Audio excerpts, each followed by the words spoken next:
అందరికీ నమస్కారం. ఈరోజు మనం వారాహి కవచం గురించి మాట్లాడుకోబోతున్నాం.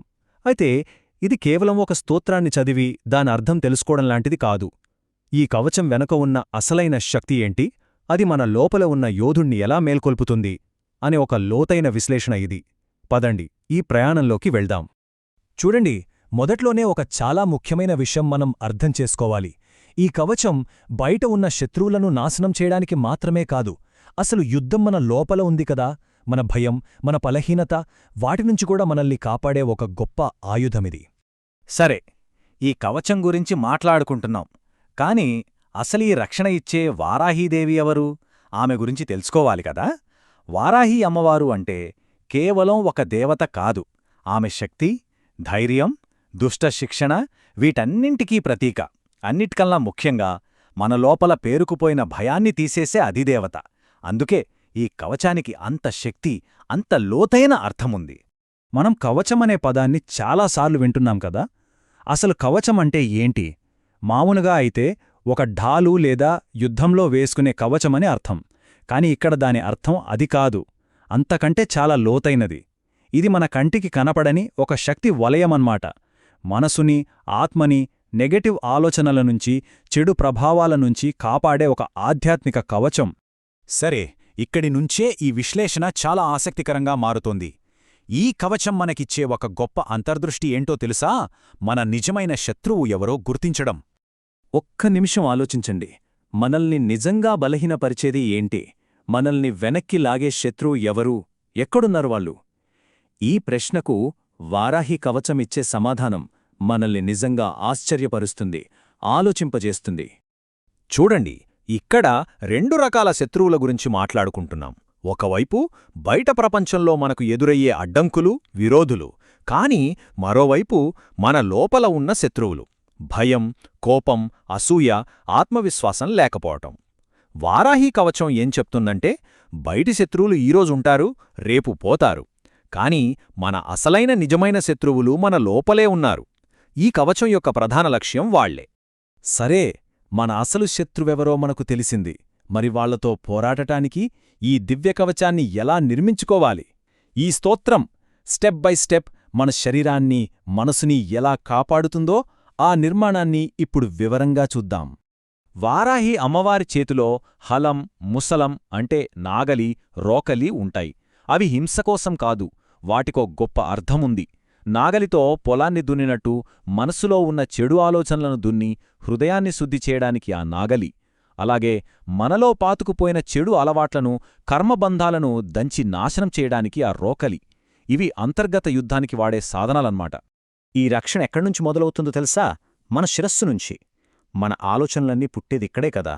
సో ఫస్ట్ మన తలని అంటే మన ఆలోచనల్ని కాపాడమని కోరతాం. ఆ తరువాత మన నుదురు అంటే మన నిర్ణయాలు తీసుకునే శక్తిని ఎలాంటి భ్రమలకు లోను కాకుండా కాపాడమని ప్రార్థిస్తాం.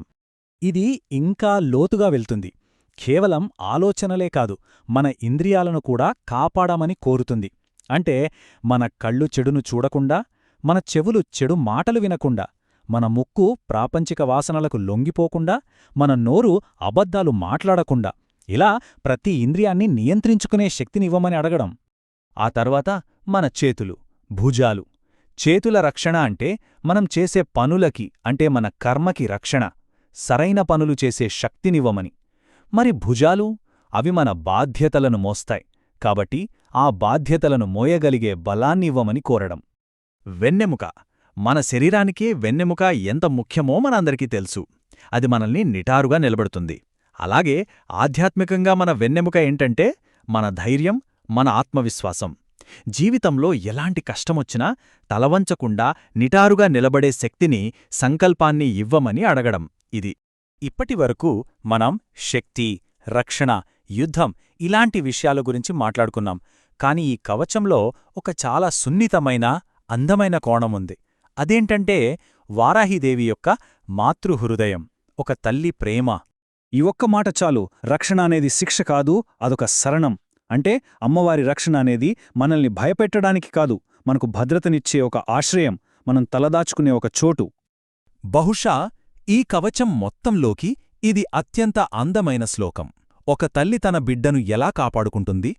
ఒక ఆవు తన దూడను ఎలా కాపాడుకుంటుంది, కనురెప్ప కంటిని ఎంత సహజంగా కాపాడుతుందో వారాహీదేవి తన భక్తులను అలాగే కాపాడుతుంది. ఎంత గొప్ప పోలిక కదా! ఆ ఉగ్ర రూపం వెనుక ఉన్నది ఇంతటి సున్నితమైన తల్లి ప్రేమే. అయితే ఈ కవచం యొక్క అంతిమ లక్ష్యం కేవలం మనల్ని కాపాడటం మాత్రమేనా? కాదు, దాని ఫలితం అంతకంటే చాలా గొప్పది. మొత్తం ఈ విశ్లేషణ నుంచి మనం 3 ముఖ్యమైన సత్యాలను గ్రహించవచ్చు. మొదటిది, ఈ రక్షణ అనేది కేవలం శరీరానికి కాదు, మనస్సుకి, ప్రాణశక్తికి కూడా. ఇది సంపూర్ణమైన రక్షణ. రెండోది, అసలైన శత్రువు బయట లేడు, మన లోపలే ఉన్నాడు. వాడిని గెలవడమే అసలైన విజయం. ఇక మూడోది, వారాహీదేవి ఒకేసారి ఉగ్రరూపిణి, అదే సమయంలో కరుణామయి. చెడు విషయంలో యోధురాలు, భక్తుల విషయంలో తల్లి. చివరిగా, ఈ కవచం పఠించడం వల్ల మనకు దొరికే నిజమైన ఫలమేంటి? మనసుకు ధైర్యం, మన మాటకు పవిత్రత, మన బుద్ధికి స్పష్టత, జీవితంలో ఏదైనా సాధించాలనే సంకల్ప బలం.